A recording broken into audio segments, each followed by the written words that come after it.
Hello students. और पढ़ाई कैसी चल रही है? वेक्टर के 2 लेक्चर जो मैंने डाले थे यूट्यूब पर, वो मेरे ख्याल से आपको समझ में आए होंगे। नहीं आए हों तो टेलीग्राम पर मैंने बताया एजुमाइन क्लास का आप सब्सक्राइब कर सकते हो, उसमें जुड़ सकते हो मुझसे और अपने डाउट रख सकते हो। या व्हाट्सअप नंबर भी देखो, ये दोनों ही लिखे हुए हैं टेलीग्राम पर, एजुमाइन क्लासेस, और ये मेरा व्हाट्सअप नंबर है। आप इस पर मुझे कोई भी डाउट आ रहा है या समझ में नहीं आ रहा है या कोई एडवाइस है वो भी आप मुझे बता सकते हो। कोई इस तरह की प्रॉब्लम है तो उसके लिए मैं हमेशा रेडी हूँ, क्योंकि मेरा उद्देश्य है कि फ़िज़िक्स को बहुत आसान शब्दों में आपको समझा सकूं, और इसी को लेकर के, इसी उद्देश्य को लेकर के मैं ये प्रयास कर रहा हूँ।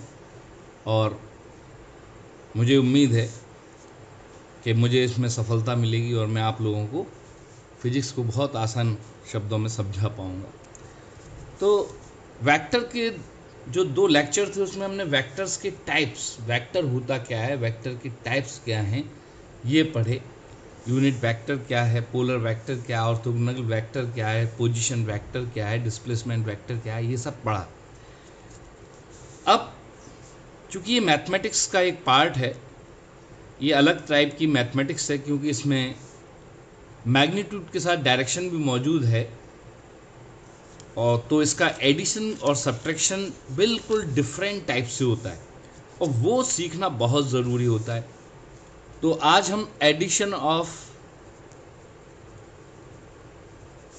वेक्टर्स के बारे में थोड़ा सा बोलेंगे। तो वेक्टर्स ऐड कैसे होंगे, तो वेक्टर का जो एडिशन है वो मुख्य रूप से किस तरह से होता है, ये जानना बहुत ज़रूरी है। तो आपको बता दें, पहले ही हमने बताया था कि स्केलर्स जो है अलजेब्राइकली ऐड होते हैं और वेक्टर्स कैसे ऐड होते हैं, ज्योमेट्रिकली। क्यों?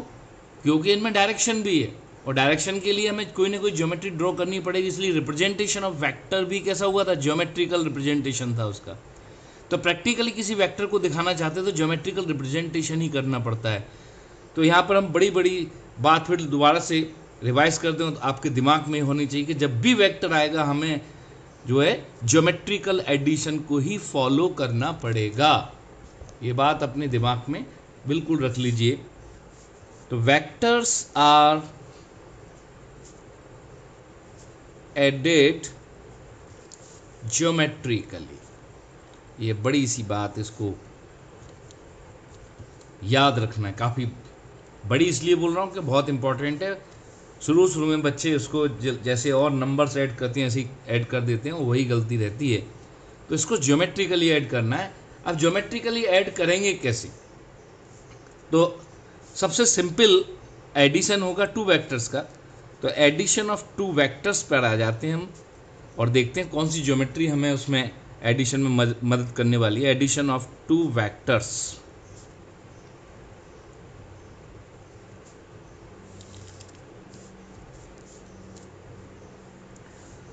तो इसमें हमारे पास 2 मेथड हैं। एक ट्रायंगल लॉ ऑफ एडिशन और दूसरा है लॉ ऑफ पैरेललोग्राम।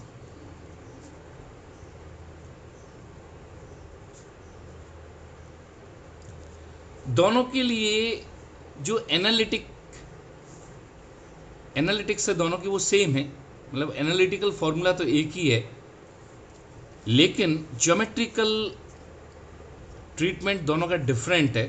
तो हम पहले ट्रायंगल लॉ ऑफ एडिशन को ले लेते हैं। मैंने एरो से इसलिए दिखा दिया, मैं दोबारा नहीं लिखना चाह रहा इसको। तो ट्रायंगल लॉ ऑफ एडिशन में क्या होता है, ट्रायंगल मेथड।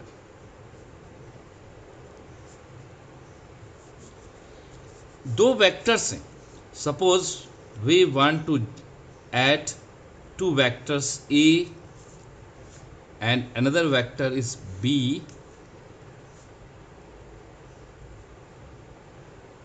ये 2 वेक्टर्स हैं, इनको हम जोड़ना चाह रहे हैं। तो ट्रायंगल लॉ में हम क्या करते हैं, हम पहले एक वेक्टर ड्रॉ करते हैं, फिर उसके हेड से दूसरा वेक्टर ड्रॉ करते हैं और ये उसका रिजल्टेंट होता है। फिर दोबारा से समझ लीजिए, ट्रायंगल मेथड में पहले एक वेक्टर कोई भी, पहले बी भी ड्रॉ कर सकते हो, फिर ए कर सकते हो। अगर a प्लस बी कह रहा है तो पहले हम a को ही ड्रॉ करेंगे, फिर b को कहेंगे। b प्लस ए कह रहा है तो पहले b को करेंगे, फिर a को।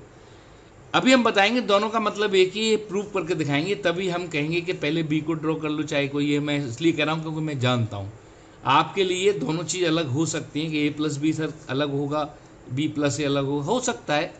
जब तक हम उसके को प्रूव करके आपको नहीं दिखाते तब तक हो सकता है। तो ट्रायंगल लॉ में क्या होता है, in this method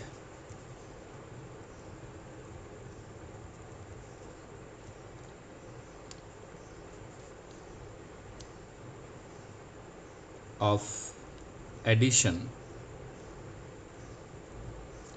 of a plus b, हम यहां पर a plus b का एडिशन कर रहे हैं। Vector a is drawn first, इसको पहले ड्रॉ कर लेते हैं।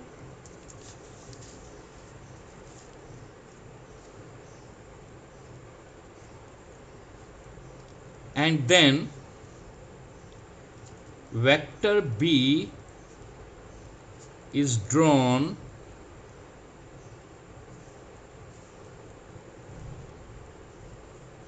from the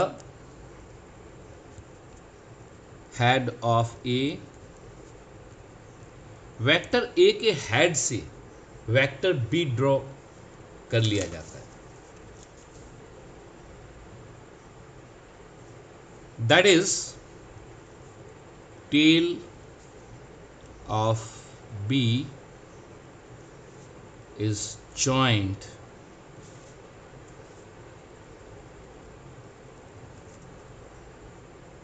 to the head of a।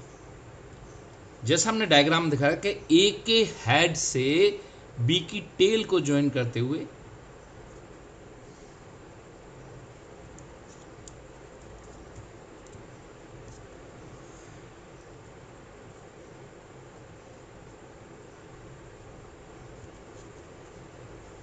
the vector drawn from tail of A to head of B, A की टेल से B के हेड तक जो वेक्टर हमने ड्रॉ कर लिया है is equal to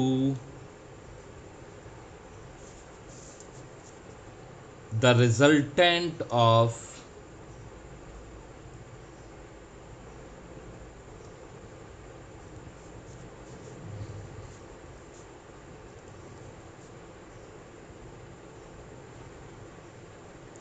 A and B and denoted by R। ये A और B का रिजल्टेंट है, यानी R is equal to A plus B. Geometrically ऐसे आया लेकिन अभी वैल्यू नहीं निकल के आई, बस डायग्राम में दिख गया हमें। अब यहां समझ लो बहुत ज़रूरी बात, इस ट्रायंगल लॉ के बाद हम लॉ ऑफ पैरेललोग्राम भी पढ़ेंगे, फिर दोनों के एनालिटिक्स पढ़ेंगे। उससे पहले कुछ बातें जान लो।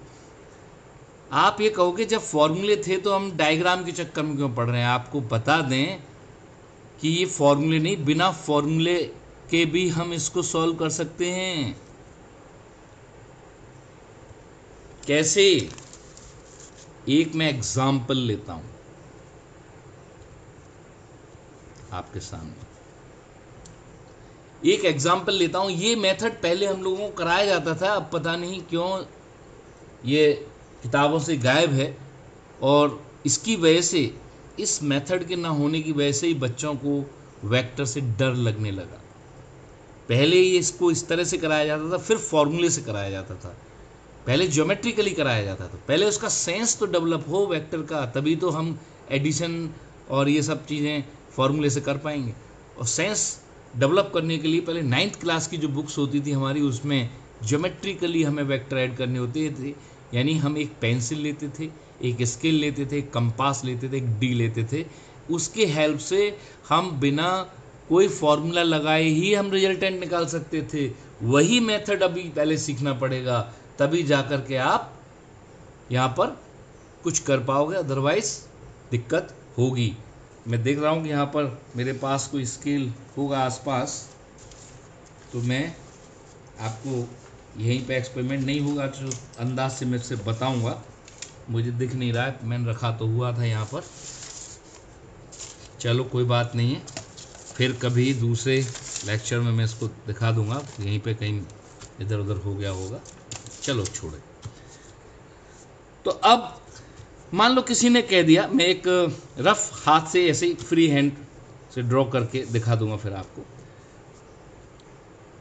अगर किसी ने कह दिया कि वेक्टर ए जो है एक 50 न्यूटन का फोर्स है जिसकी डायरेक्शन ईस्ट की तरफ है, और किसी दूसरे एक फोर्स और बताया कि एक वेक्टर बी है। भाई ध्यान रख लेना, फोर्स में फोर्स जुड़ेगा, फोर्स में डिस्टेंस नहीं जुड़ती कभी। तो अगर ए फोर्स है तो बी भी फोर्स होगा। उसने कहा कि मान लो ये 50√2 है न्यूटन ड्यू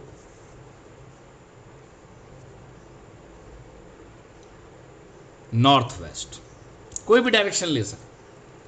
अब कह रहा है कि बिना किसी फॉर्मूले के आप आंसर बता दीजिए। तो बेटा हम क्या करेंगे, सबसे पहले ये देख लीजिए, ज्योमेट्रिकली कर रहा हूं मैं, इसको ज्योमेट्रिकली ही कर रहा हूं, मैं कोई फॉर्मूला नहीं लगा रहा।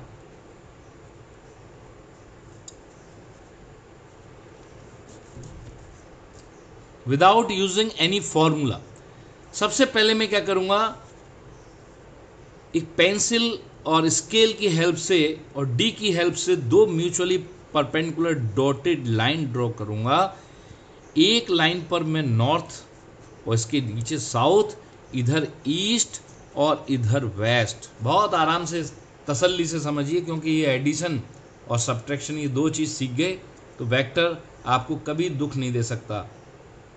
यही है सबसे ज़्यादा परेशान करने वाले वायरस हैं जो परेशान कर देते हैं, तो इनके लिए इम्यूनिटी डेवलप करना बहुत ज़रूरी है। तो अब हम क्या करेंगे, पहले अपना ये वेक्टर ए ड्रॉ करना है, क्योंकि हम मेथड तो जान ही चुके हैं, एक के हेड से दूसरे की टेल बनानी है। तो 50 न्यूटन को कैसे ड्रॉ करेंगे, तो हमने क्या मान लिया, suppose 10 newton is equal to 1 centimetre. तो 50 न्यूटन कितना हो गया, 5 सेंटीमीटर। यानी मैंने जो न्यूटन था उसको लेंथ में कन्वर्ट कर लिया, जिससे कि मैं अपने ड्राइंग के द्वारा ड्रॉ करके इसको समझ सकूं। तो अब मैंने अपनी स्केल की हेल्प से 5 सेंटीमीटर ईस्ट की डायरेक्शन में एक एरो बना लिया। ये पहले वाला फोर्स ए को रिप्रेजेंट कर रहा है। अब दूसरा जो फोर्स, अब जैसे ही हम इसके हेड पे आएंगे, हेड पे आते ही दोबारा से पूरा वही सिस्टम बनाना है। अब यहां पे खड़े हुए इंसान के लिए नॉर्थ इधर होगा, ईस्ट इधर होगा, वेस्ट इधर होगा, साउथ इस तरफ होगा, और उसने डायरेक्शन कौन सी दे दी, दूसरी, नॉर्थ वेस्ट। यानी अब मुझे इस डायरेक्शन में चलना है। कितना, 50√2। 50√2 मतलब होता है 70.7 70.7 न्यूटन, यानी 7.07 सेंटीमीटर। यानी अब मैं इस वाली लाइन पर 7.07 लंबी एक लाइन ड्रॉ करता हूं, तो मैं देखता हूं कि मैं यहां पहुंच गया, एग्जैक्टली यहीं पहुंचूंगा। मुझे पता है, इसलिए क्योंकि क्वेश्चन मेरा सॉल्व किया हुआ है तो मैं जान रहा हूं, तो मैं आपको बता रहा हूं यहीं पहुंचोगे। ये सब घर पे करके देखना, बिल्कुल यहीं पहुंचोगे। आप कहोगे अरे सर को तो कैसे पता था, क्योंकि मेरा पहले किया हुआ क्वेश्चन, मैं जान रहा हूँ इस चीज़ को कि यहीं पहुंचेगा। तो ये जो पहले की टेल और दूसरे का जो हेड है, इसके बीच में ये जो है इसी को हम रिजल्टेंट, इसको नापते हैं तो ये भी 5 सेंटीमीटर ही आता है, डायरेक्शन नॉर्थ आता है। तो हमने देखा 5 सेंटीमीटर नॉर्थ डायरेक्शन में, 5 सेंटीमीटर क्योंकि हमारा फोर्स था, डिस्टेंस थोड़ी थी, सेंटीमीटर थोड़ी था, न्यूटन था। तो कन्वर्ट करो, जिस फॉर्मूले ने, जिस स्केल ने उसको न्यूटन से सेंटीमीटर में कन्वर्ट किया, उसी का रिवर्स फॉर्मूला उसको सेंटीमीटर से न्यूटन में कर देगा। 1 centimetre is equal to 10 newton, तो 5 सेंटीमीटर मतलब 15 न्यूटन ड्यू नॉर्थ। इसका जवाब हो गया, कोई फॉर्मूला नहीं लगाया। हालांकि आप इस फॉर्मूला इस मेथड से नहीं करोगे, आप फॉर्मूला का यूज़ करना शुरू कर दोगे, लेकिन मैं आपको बता रहा हूं कि पहले प्रैक्टिस ऐसे भी करो, तब हम वेक्टर को समझ पाते हैं। वेक्टर की फीलिंग ही तब आएगी जब हम समझेंगे कि ज्योमेट्रिकल एडिशन का मीनिंग क्या है। ये अलग बात है कि आजकल हम ज्योमेट्री के मीनिंग को ट्रिग्नोमेट्री की हेल्प से, ट्रिग्नोमेट्री, अगर ट्रिग्नोमेट्री नहीं होती तो हमें बहुत दिक्कत होने वाली थी, तो हमें ये ज्योमेट्री का ही मेथड लगाना पड़ता। ट्रिग्नोमेट्री की हेल्प से हमने जितने भी ज्योमेट्रिकल एडिशन है उनको एक एनालिटिकल या एक फॉर्मूले में कन्वर्ट कर दिया, और बिना ड्रॉ किए ही हम उनको रिजल्ट निकाल लेते हैं आराम से। ये मैथ की एक बहुत खूबसूरत बात है कि वो आपके बहुत सारी प्रॉब्लम्स को फॉर्मूलों से ही सॉल्व कर देती है और आपको टेंशन नहीं लेने देती। लेकिन वो जितनी खूबसूरत बात है उतनी टेंशन वाली इसलिए भी है कि वो बहुत सारी चीज़ें सीखने से रोक भी देती है, कि हम फॉर्मूला ओरिएंटेड हो जाते हैं, हम उनके बेसिक्स से दूर हो जाते हैं। इसलिए ये चीज़ करके देखना बहुत ज़रूरी है। आजकल बुक्स में नहीं है, पहले 9th क्लास की बुक्स में ये वेक्टर मेथड कराया जाता था। जब यूपी बोर्ड या बिहार बोर्ड, कोई भी स्टेट बोर्ड में, मैंने बहुत पहले, या राजस्थान बोर्ड की किताबें मैंने देखी, सब में होता था। फिर पता नहीं सीबीएसई बोर्ड की जब से किताबें आई ये गायब हो गया, और ये यही कष्ट का कारण है कि इसकी वजह से फिजिक्स बच्चों को टफ लगने लगी। पुराने जितने भी लोग मिलेंगे आपको फिजिक्स में अच्छे मिलेंगे, और आजकल के नए बच्चों को दिक्कत सिर्फ इसी वजह से, क्योंकि बहुत सारी चीज़ें मिस कर दी हैं, लॉ गायब कर दिया, बहुत सारी चीज़ें हटा दी। उसने बिल्कुल हमारे जो बेस जहाँ से बनना चाहिए था फिजिक्स का, उसको पता नहीं जानबूझ करके किसने किया है, पर बहुत गलत किया है। क्योंकि ये चीज़ हम फील कर रहे हैं और सभी फील करते हैं। और जो अच्छे बच्चे हैं वो अच्छे टीचर्स के जो कांटेक्ट में आ जाते हैं, तो वो टीचर्स उन्हें पहले ही पढ़ा देते हैं, वो चीज़ें उनको मालूम नहीं पड़ पाती और वो बच्चा इंटेलिजेंट हो जाता है। या कोई बच्चे फिर बाद में लेट उनको सीखते हैं, तो वो कवर अप करते हैं कैसे भी। लेकिन अगर ये सब कुछ सिखाए जाएँ तो ये चीज़ें इम्प्रूव कर सकती हैं। तो हमने देखा ये आ गया। अब हम दूसरा मेथड भी बताते हैं। ये अभी हम ज्योमेट्रिकली कर रहे हैं, फिर इनका एक फॉर्मूला डेवलप कर देंगे। दोनों के लिए एक ही फॉर्मूला है। दूसरा है भैया law of parallelogram. Second, law of parallelogram.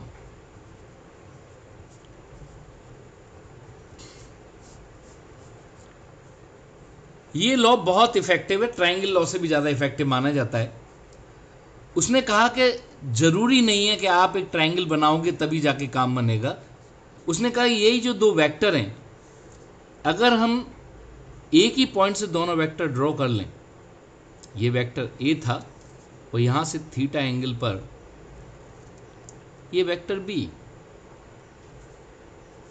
ये थीटा एंगल, ये वेक्टर बी।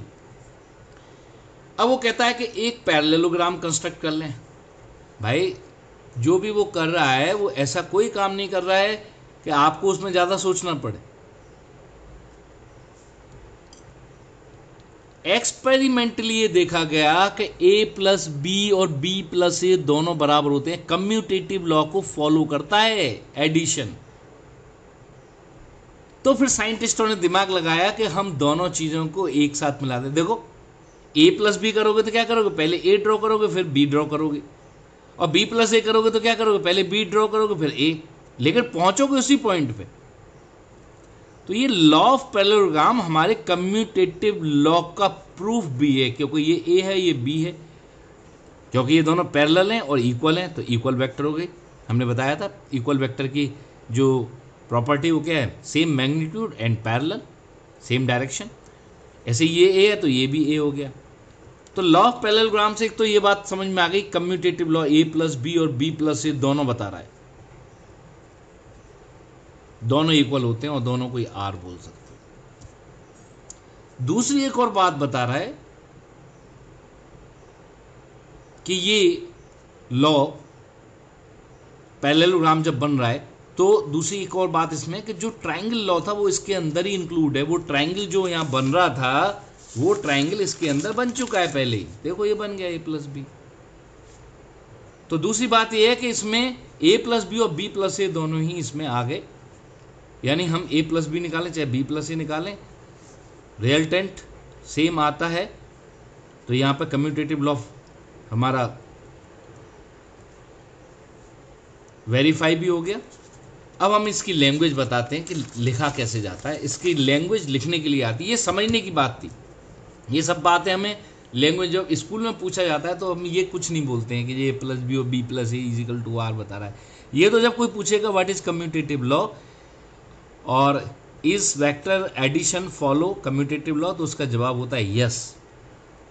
और कौन इसको प्रूव करता है, कौन शो करता है कि ये जो है कम्यूटेटिव लॉ को फॉलो कर रहा है, then we say that law of parallelogram proves that a plus B is equal to b plus A is equal to R. क्योंकि हम a प्लस बी के थ्रू जाते हैं चाहे b प्लस ए के थ्रू जाते हैं, दोनों ही केस में सेम डायगोनल पर पहुंच जाते हैं, सेम पॉइंट पर पहुंच जाते हैं, इसलिए वो दोनों को बता रहा है। अब इसकी लैंग्वेज जो सबसे बड़ी चीज़ है जो हमें याद रखनी चाहिए वो लैंग्वेज है। तो लैंग्वेज को जरा देखिए। If two vectors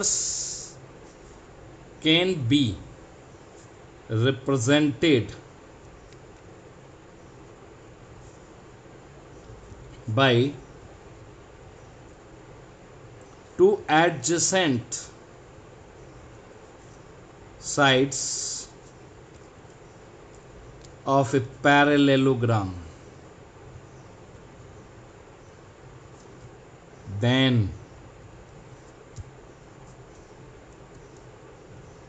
their resultant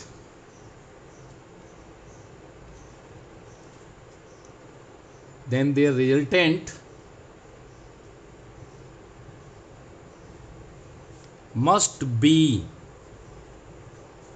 given by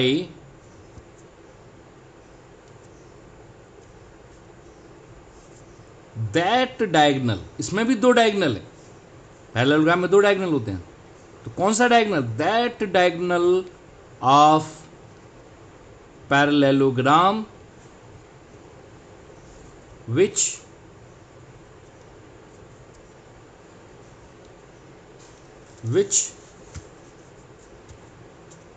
meets at the co-initial point of two vectors। दोनों वेक्टर के को इनिशियल पॉइंट, मैंने बताया था को इनिशियल जहां से दोनों शुरू हो रहे हैं,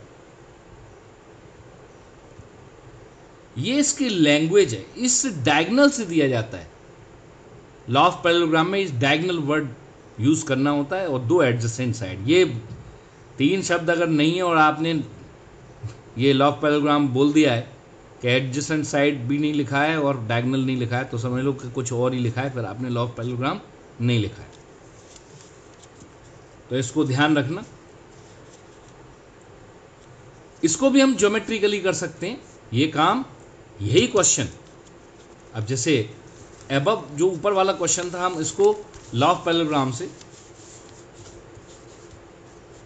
solve the same question by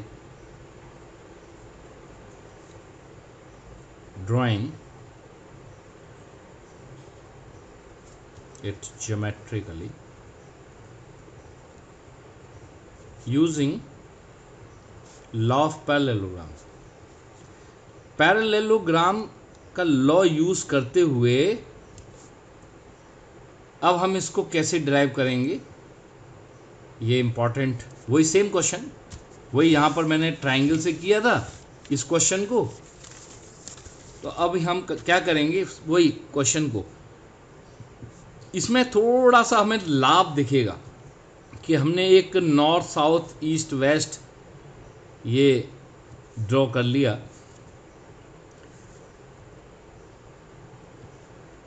तो एक 5 सेंटीमीटर की लाइन, वही हमने स्केल भी वही लिया है, लिखेंगे 50 न्यूटन, भले ही खींची ड्रॉ कितने की है 5 सेंटीमीटर की, लेकिन लिखेंगे 50 न्यूटन, 5 सेंटीमीटर नहीं लिखेंगे। ड्रॉ हम कर रहे हैं, वो स्केल जान रहा है हमारा, लेकिन नाम वही लिख रहे हैं जो एक्चुअल इसका नाम है। और दूसरा देखो वहाँ पे उसके हेड से हमें दोबारा डायरेक्शन लेनी पड़ती थी, इसमें यही फ़ायदा है, एक ही डायरेक्शन चार्ट पे काम हो जाता है। ये नॉर्थ वेस्ट डायरेक्शन है और इधर हमने 7.07 यानी 50√2 को ड्रॉ कर लिया।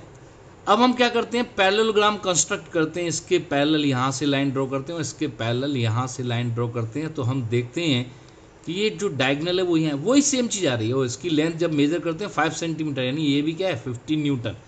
सेम आंसर आना है चाहे हम लॉ ऑफ पैरेललोग्राम यूज करें चाहे लॉ ऑफ ट्राइंगल, लेकिन कंपेरेटिवली लॉ ऑफ पैरेललोग्राम सीखने के बाद, सीखने से पहले तो ये बहुत दिक्कत देता है और बच्चों के दिमाग में घुसता नहीं है, लेकिन प्रैक्टिस करते करते 3-4 क्वेश्चन करने के बाद आप इसके थोड़े फैमिलियर जैसे ही होते हो तो ये आपको उस ट्रायंगल लॉ से बेहतर रिजल्ट देता है और ज़्यादा कंफर्टेबल लगने लगता है। शुरू में तो वही अच्छा लगेगा, लेकिन वो फंसाएगा आपको बड़े क्वेश्चंस में। ये बड़े क्वेश्चंस में बड़ा आपको हेल्प करेगा, ये इसकी खासियत है। तो ज्योमेट्रिकली बिना किसी फॉर्मूले के मैंने ये जो है दोनों मेथड से आपको आंसर निकाल के दे दिया। अब हम बात करते हैं इसकी एनालिटिक्स ऑफ ज्योमेट्रिकल एडिशन। तो एनालिसिस या मैथमेटिकल एनालिसिस, तो एनालिटिक्स बोल दूं तो ज़्यादा बढ़िया है, ऑफ वेक्टर एडिशन। एनालिटिक्स के लिए अब मैं वही डायग्राम बना लेता हूं। मैंने कहा ना, चाहे लॉ ऑफ पैरेललोग्राम से करो चाहे ट्रायंगल से करो, फॉर्मूला वही आना है। यही था आपका R = A+B। ये A है और ये B है, ये एंगल थीटा है। सबसे पहले हम भूल जाते हैं कि ये कोई वेक्टर है, हम तो एक ज्योमेट्री मान लेते हैं। तो मैं इसी डायग्राम को अलग से दोबारा बना देता हूँ यहाँ पर और कह देता हूँ कि एक ज्योमेट्री है, ना कोई एरो ना कुछ, सिर्फ एक सिंपल ज्योमेट्री। ये B है साइड, ये इसका मैग्नीट्यूड है, ये R है जो कि हमें पता करना है, ये एंगल थीटा है जो कि पता है हमें, और ये फाई है भी अननोन, ये डायरेक्शन है रिजल्टेंट की, ये भी अननोन है। तो A, B, theta are known quantities and R and phi are unknown। तो इस एनालिटिक्स में हमें ये अननोन है, इनको फाइंड करना है। अब देखो मैंने क्या कहा कि ज्योमेट्री में अगर हम ज्योमेट्री से बचना चाहते हैं तो हमें ट्रिग्नोमेट्री यूज करनी पड़ती है। तो मैंने इसका एक नाम डाल दिया MNO, यहां पर मैंने X बोल दिया इसको। तो फ्रॉम ट्रायंगल ONX, ये ट्रायंगल से ले लेता हूं, OX अपॉन ON यानी perpendicular upon hypotenuse = sine of theta. तो यहां से OX = ON साइन थीटा, और ON क्या था B, तो ये B साइन थीटा। यानी ये मुझे पता पड़ गया कि जो OX है ये B साइन थीटा है। दूसरा ऑल्सो सेम ट्राइंगल से NX upon ON base upon hypotenuse, it is equal to cos of theta. तो ये क्या हो जाएगा, NX = ON cos थीटा और and which is equal to B cos theta. यानी ये जो NX दिख रहा है ये B cos थीटा है। अब देखिए इस ट्राइंगल को मैं चेंज कर देता हूं, इसको पूरा एक राइट एंगल ट्राइंगल एज्यूम कर लेता हूं। बी को हटा दिया, बी के जो दो पार्ट थे, तो ये पूरी लेंथ यहां से यहां तक क्या हो गई, ए प्लस बी कॉस थीटा, और ये वाली लेंथ हो गई बी साइन थीटा। ये एंगल 90 डिग्री का हो गया, और इसके नाम क्या है, एम एक्स और O. Triangle M X O is right angle triangle.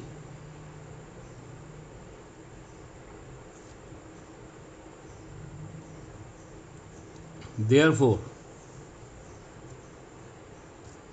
क्या होगा, एम ओ, जिसको आर हम बोल रहे हैं, का square is equal to M X, Pythagoras लगा दिया, plus O X square. R square is equal to A plus B cos theta square plus B sine theta square. Solve जैसे ही हम करेंगे इसको, तो R square is equal to A square plus B square cos square theta plus 2ab cos theta plus B square sine square theta. अब ये दो, इन दोनों में बी स्क्वायर कॉमन है, तो R square is equal to A square plus B square common ले लिया, sine square theta plus cos square theta is plus 2ab cos theta. और आपको मालूम है ये क्या हो गया, 1 हो गया, तो a square plus B square plus 2ab cos theta. School के लिए तो R is equal to root of a square plus B square plus 2ab cos theta, ये आ गया। तो जो हमने, अब देखो यहाँ पे फॉर्मूले से में हम रखकर कैलकुलेट कर लेंगे, जो हमने इतने फॉर्मूले से किया वो वहाँ ड्राइंग से तुरंत उसकी लेंथ मेजर करके हो जाता था। फिर 5 सेंटीमीटर लेंथ आ गई, हो गया काम, बस वहीं पर स्केल से कन्वर्ट कर दिया। वही काम आप फॉर्मूले से करेंगे, बस फ़ायदा ये है कि हमें एक स्केल नहीं है तो हम बैठना नहीं पड़ेगा, हम फॉर्मूले से आंसर निकाल लेंगे। लेकिन वो मेथड फास्ट होते हैं ज्योमेट्री वाले, उससे वो जल्दी हो जाता है सॉल्यूशन। दूसरा एंगल और निकालना है हमें फाई। ये फाई जो एंगल है ये डायरेक्शन बता रहा है, आर की डायरेक्शन बता रहा है, किसके साथ, ए के साथ। Direction of R vector with A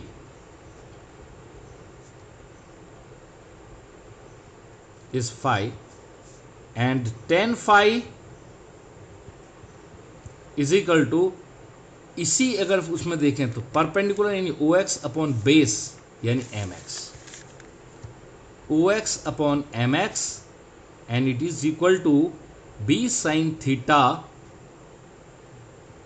upon A plus B cos theta.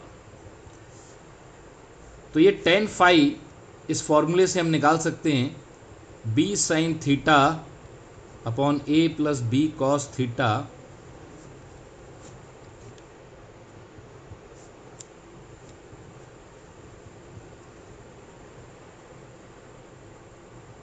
तो ये एंगल निकाल लिया और रिजल्टेंट निकाल लिया। ये मैथमेटिकली हो गया।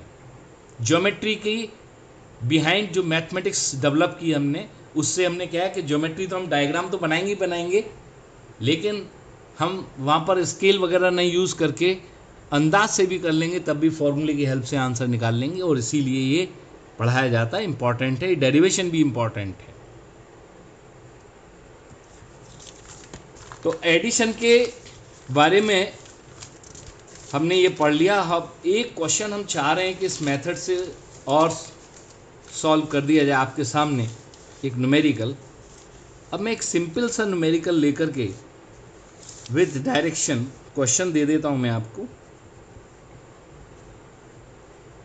ए car moves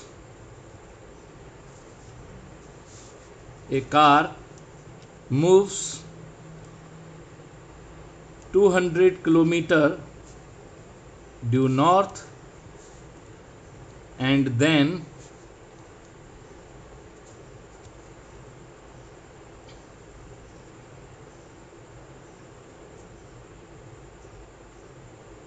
and then 200 kilometer due 30° south of east,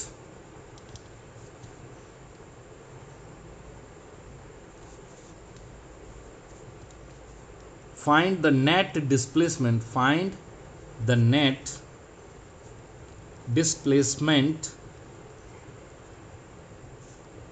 of car का नेट डिस्प्लेसमेंट कितना होगा, और ये फॉर्मूला यूज करके। एक तरीका तो वही है कि अभी मैं ड्रॉ कर लूँ, इसका एज्यूम कर लूँ कि सपोज 40 सेंटीमीटर या 40 kilometre is equal to 1 centimetre, तो 5 सेंटीमीटर की लाइन ड्रॉ हो जाएगी, 5 की लाइन ड्रॉ हो जाएगी। ये इसमें पूरा ये डायग्राम बना दूंगा। मैं लॉ ऑफ पैरेललोग्राम यूज करके इसको सॉल्व करूंगा। लॉ ऑफ ट्राइंगल या लॉ ऑफ पैरेललोग्राम में कुछ भी यूज कर लो, पर मेरा मानना ये है कि लॉ ऑफ पैरेललोग्राम यूज करने पर ज़्यादा बेहतर रहता है। अब 200 किलोमीटर, अब मुझे कोई स्केल नहीं, मतलब अंदाज से दिखा दिया कि नॉर्थ डायरेक्शन में 200 किलोमीटर है। दूसरा डायरेक्शन है 30° साउथ ऑफ ईस्ट, ईस्ट से साउथ की तरफ 30°, और इधर भी 200 किलोमीटर चला है। अगर मैं लॉ ऑफ ट्राइंगल लगाता तो इसके हेड से ड्रॉ करता, और देखो हेड से ड्रॉ करता ऐसे करके बनाता चल रहा हूं, और लॉ ऑफ पैरेललोग्राम लगा रहा हूं तो मैंने इसी पॉइंट से ड्रॉ कर दिया है, लेकिन फिर पैरेललोग्राम कंस्ट्रक्ट कर रहा हूं। बात वहीं आ रही है, वो दूसरा यहां से आता ट्राइंगल और ये जाकर के इसको मिला देता, इसको रिजल्टेंट बोलता। तो लॉ ऑफ ट्राइंगल लगाओ चाहे लॉ ऑफ पैरेललोग्राम, चीज वही आने वाली है। लेकिन इसमें क्या है कि मुझे दूसरा काम नहीं करना पड़ा, मतलब दोबारा डायरेक्शन, उसमें क्या होता फिर मैं यहाँ पर एक और बार डायरेक्शन बनाता, उससे बच जाता हूँ। इसलिए मैं इसको प्रेफर करता हूँ, और मैं ही नहीं सारे के सारे लोग इसी को ज़्यादा प्रेफर करते हैं। तो अब मुझे ये आर निकालना है, तो कैसे निकालूंगा? पहले तो दोनों के बीच का एंगल, ये 30 था, ये 90, दोनों के बीच में जो थीटा है वो 120° हो गया। ए और बी दोनों बराबर हैं और दोनों 200 किलोमीटर हैं। तो मुझे आर निकालने में कितनी देर लगने वाली है भाई? बिल्कुल आसान है। ए स्क्वायर 200 का स्क्वायर प्लस 200 का square plus 2 into 200 into A into B, वो भी 200 है, into cos 120, cos A B cos theta 2ab cos theta, ये भी 200 हो गया। 200 जो चीज़ तीनों में दिख रही है उसको बाहर ले लेता हूँ कॉमन, 200 स्क्वायर कॉमन लूँगा तो 200 बाहर आ जाएगा, यहाँ 1 बचेगा, 1 प्लस 2 इंटू कॉस 120 होता है -1/2, तो ये -1 बचा, 200 अंडर रूट के अंदर 1 + 1 - 1, ये 200 किलोमीटर। यानी इसकी जो लेंथ है, एक तो वो तरीका था कि हम इसकी लेंथ मेजर करके ही पता कर लेते थे कि जितनी इसकी लेंथ है उतनी इसकी आगे, और हमें मालूम पड़ गया कि भाई ये आंसर भी उतना ही आएगा। और दूसरा फॉर्मूले से, क्योंकि हमारे पास स्केल नहीं है तो हमें यही करना पड़ेगा, और ना तुम्हें IIT और वहाँ पर स्केल मिल रहा है, कुछ भी नहीं होगा आपके पास। तो 200 किलोमीटर पहले तब भी ले जाते थे लोग, लेकिन अब तो वो सिर्फ पेन के अलावा कुछ जान ही नहीं देते अंदर। तो ये 200 किलोमीटर इसकी लेंथ आ गई। दूसरा होता है कि वेक्टर ए, ये वेक्टर है ए, पहला वाला वेक्टर, उसके साथ एंगल फाई, तो tan phi is equal to, ये भी निकालना पड़ेगा, डायरेक्शन भी तो चाहिए, tan phi is equal to B sine theta, a और बी दोनों बराबर हैं, 200 sine 120 upon a 200 plus b 200 cos 120। नीचे से भी 200 कॉमन आ जाएगा, ऊपर वाले 200 से कैंसिल हो जाएगा, तो 200 साइन 120 की वैल्यू लिख देता हूं मैं, कितनी होती है? साइन 120 वही होगा जो साइन 60 होगा, तो साइन 120 की वैल्यू √3/2 हो गई। और नीचे 200 मैंने कॉमन ले लिया तो 1 प्लस कॉस 120 की वैल्यू होती है -1/2। 200 से 200 कैंसिल और यहाँ 1/2 बचेगा, √3/2, तो यहाँ सिर्फ √3 बचा। tan phi is equal to phi की वैल्यू कितनी आ गई 60 डिग्री। तो ये 60 डिग्री किधर से है, नॉर्थ से 60 डिग्री आ रहा है, तो ईस्ट डायरेक्शन से 30। अब इस जिसके पास है, अब देखो एक और चीज समझ में आई, ये बाइसेक्ट हो रहा है, 60 ये और 60 ये दोनों ही बराबर हैं। क्यों हो रहा है, क्योंकि ये दोनों साइड बराबर थी। वैसे भी ट्राइंगल में अगर ट्राइंगल बना रहे होते तो ये 200 आइसोसेलेस, तो ये दोनों एंगल क्या आएंगे, बराबर आएंगे। तो this angle is equal to this angle, यानी जब भी दो वेक्टर इक्वल होंगे मैग्नीट्यूड में तो उनका रिजल्टेंट हमेशा उनके बीच के एंगल को क्या करेगा, बाइसेक्ट। हम इसको याद रखने के लिए लिख भी सकते हैं। तो इसका मतलब क्या आ गया आंसर। अब इसका आंसर लिखना सबसे इंपॉर्टेंट चीज़ है, इंपॉर्टेंट पार्ट है कि हम इसका आंसर कैसे लिखेंगे, how will you right the answer of this question. तो आपको बता दें कि 200 किलोमीटर ये तो हमें लिखना ही लिखना है। 200 किलोमीटर डायरेक्शन के लिए ड्यू किस तरफ, 60 इधर से आया था 30। अब कौन सा बड़ा है, अगर रेफरेंस आपने घर के पास का दोगे या दूर का, कहोगे पास का ही देंगे सर, दूर से तो भटक जाओगे। तो इसलिए पास वाली डायरेक्शन को ही हम रेफरेंस मानते हैं। हालांकि दूर वाली लिख देंगे तो गलत नहीं होगा, लेकिन पास वाली कोई रेफरेंस बनाओगे तो बेहतर होगा। ड्यू 30 डिग्री, अब ये 30 डिग्री किधर है, किस तरफ है, ईस्ट से नॉर्थ की तरफ है, नॉर्थ ऑफ ईस्ट। ये जो आंसर लिखने की कला है ये सीखनी पड़ेगी, और इसके लिए एक दो क्वेश्चन से नहीं काम चलेगा, कुछ और क्वेश्चंस भी करने पड़ेंगे। और क्वेश्चंस विद सॉल्यूशन मैं टेलीग्राम पर डाल दूंगा। वैसे नोट्स मैंने जो लिख रखे हैं और भी क्लासेस में जो हैं तो उनको मैं डाल दूंगा, उसमें कुछ क्वेश्चन सॉल्व हैं, तो आप लॉ ऑफ पैरेललोग्राम का एप्लीकेशन कर सकते हैं। ये बहुत ज़रूरी है सीखना। तो यहाँ पर हम ये भी बता दें, if two vectors have same magnitude then resultant bisects the angle between them।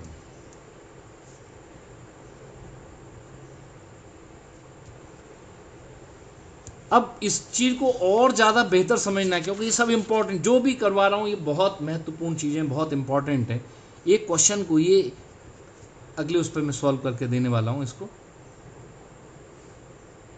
एक क्वेश्चन और दिया था तो अगली बार में मैं एक क्वेश्चन मैंने फर्स्ट लेक्चर में भी दिया है, मैं वो भी सॉल्व करूँगा। नेक्स्ट उसमें दोनों ही क्वेश्चन का सॉल्यूशन दूंगा।